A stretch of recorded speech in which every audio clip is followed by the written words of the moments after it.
In the summer of 1518, Strasbourg faced a group of people who appeared unable to stop dancing. According to a later 16th century chronicle, the city cleared guild halls, raised platforms in public markets, and hired musicians and healthy dancers to keep the afflicted moving. The proposed cure for uncontrollable dancing was more dancing. It sounds like a decision designed for ridicule. In the medical world of 1518, however, it could look rational. That is what makes Strasbourg's response more disturbing than a simple story about medieval superstition. The city did not merely misunderstand an unfamiliar crisis. It organized the crisis around one explanation, then may have created an environment that helped sustain it. The outbreak appears to have begun in mid-July. The first dancer is often called Frau Troffea, but the surviving evidence is less certain than the familiar story suggests. A source close to the event describes an anonymous woman dancing in the streets. The name Troffea appears later in the work of Paracelsus, who did not arrive in Strasbourg until years after the outbreak. Her home, conversations, motives, and precise symptoms were not preserved. What the sources do support is that one dancer became several. Reports describe men and women moving through streets and communal spaces for long periods, apparently exhausted and unable to stop by choice.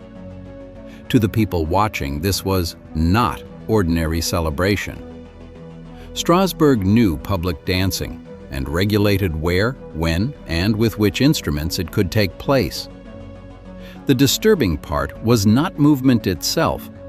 It was movement described as compulsive, prolonged, and difficult to contain. The size of the outbreak is also uncertain. Later retellings settled on 400 dancers, sometimes presenting that number as though it were a precise daily count.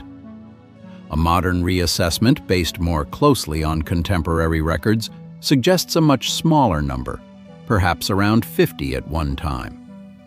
The safest conclusion is that dozens were involved. Claims of several hundred depend on later sources whose distance from the event cannot be ignored.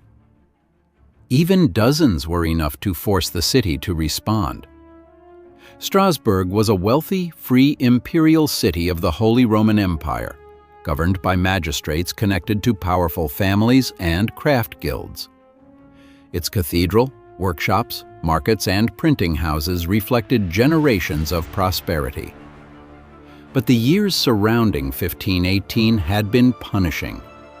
Chroniclers described failed harvests, food shortages, floods, disease, bitter cold, heat, and civil unrest.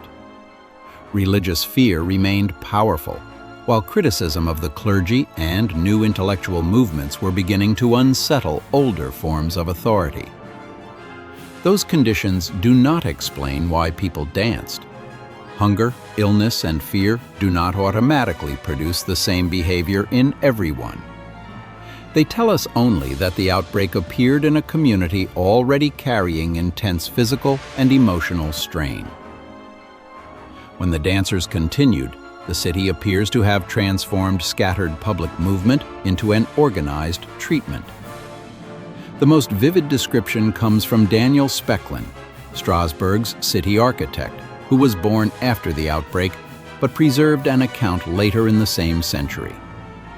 He wrote that halls belonging to the carpenters and tanners were opened, platforms were placed in the horse and grain markets, and musicians were employed. Other people reportedly supported the dancers or moved beside them. Specklin was not an eyewitness, so every theatrical detail cannot be treated with equal confidence. Contemporary municipal evidence does confirm that the city regarded the dancers as sick, and that officials soon changed their policy. If Specklin's account reflects what happened, Strasbourg gave the outbreak designated spaces, music, helpers, spectators, and an official reason to continue. To understand why, we have to enter the medical world that made the decision plausible. Officials did not have one clean explanation. Clerics and writers could understand extraordinary dancing through sin, divine judgment, or the power associated with Saint Vitus. Physicians could describe it as a natural illness involving the body's humors. These explanations did not always contradict one another. God could remain the ultimate cause of the world, while sickness still operated through physical processes. Humoral medicine treated health as a balance among bodily fluids and qualities such as heat and cold.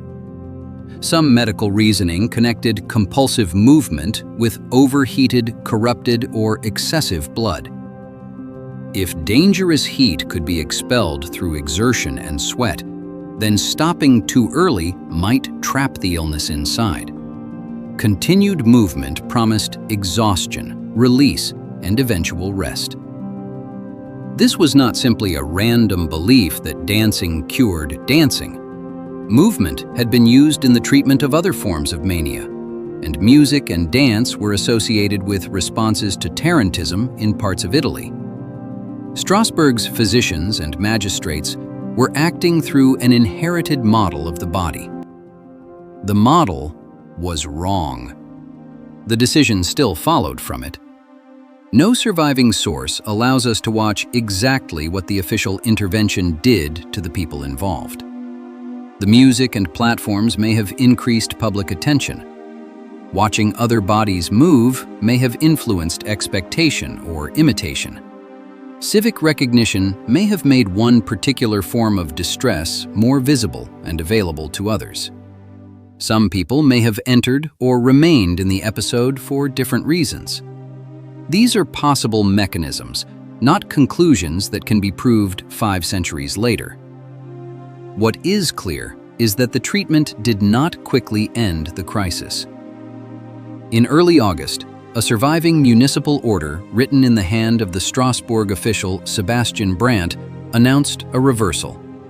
Because the episode involving the sick dancers had not stopped, the council prohibited public dancing until September 29th under a fine of 30 shillings.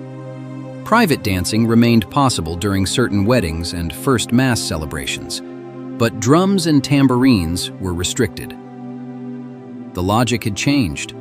More dancing was no longer the path to recovery. It had become an obstacle. The city also turned towards Saint Vitus.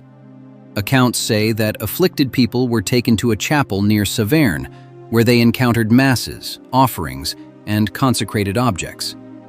Later descriptions add red footwear marked with crosses and the use of holy water, although those details do not all come from eyewitness testimony.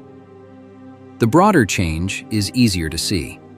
Strasbourg moved from managing the body through exertion to managing the crisis through prohibition, separation, pilgrimage, and sacred authority.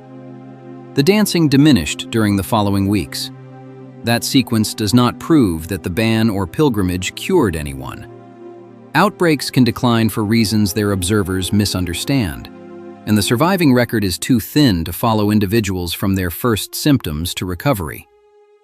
It is even thinner on death. Modern versions frequently claim that 15 dancers died each day from exhaustion, strokes, or heart attacks. Contemporary Strasbourg records do not document that death rate. No secure list of victims survives. Some later accounts mention collapse and death, but the familiar image of hundreds of people dancing themselves into graves is not established history. People may have been injured. Some may have died. The evidence does not allow us to give a reliable number, a confirmed cause of death, or complete certainty that fatalities occurred. The cause of the outbreak remains unresolved as well. Ergot poisoning is often proposed because contaminated rye can produce convulsions, hallucinations, spasms, and dangerous restriction of blood vessels. It may resemble parts of the story. It does not easily explain prolonged, socially patterned dancing, behavior spreading through observation, or symptoms taking a form that the surrounding culture already recognized. There is also no surviving evidence connecting the outbreak to one contaminated supply of grain. Mass psychogenic illness offers a stronger explanation for some historians. In that framework, genuine involuntary symptoms can spread through a group without a shared poison or infection, especially under severe stress and common expectations. Strasbourg's hardship, public attention, and beliefs about compulsive dancing could help explain why distress appeared in this form. But that remains a retrospective interpretation. The records contain no modern examinations, clinical interviews, or individual histories. A psychological label can also flatten the religious meanings and social roles through which people in 1518 understood what was happening. The episode may not have had one cause shared by everyone. Religious expectation, social contagion, physical illness, trance, imitation, and genuine involuntary distress do not have to be treated as separate explanations in which only one can be true.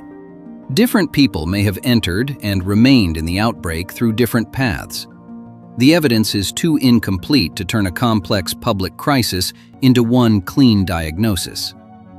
That incompleteness is part of what Strasbourg left behind. An unnamed woman became Frau Troffea. Dozens became exactly 400. Uncertain suffering became 15 deaths every day. Municipal orders and later chronicles became a smooth story in which a city built stages, hired musicians, made everything worse, and then admitted its mistake. That simpler version survives because its contradiction is perfect. The more careful version carries a deeper warning. Institutions cannot always wait for complete knowledge before acting. They must choose among the explanations available to them. Strasbourg's magistrates consulted medicine. They organized treatment. They watched it fail. They reversed policy and turned toward another form of authority. That does not make them uniquely foolish. It makes the consequences of their certainty more important. The dancers themselves are difficult to recover as individuals. The city's response is easier to see because institutions leave orders, fines, spaces, and rituals behind. Those records show how an interpretation can become an environment, and how that environment may reinforce the behavior it was created to contain. Was Strasbourg's greatest mistake misunderstanding the dancers, or building an entire public response around an explanation it had never proved?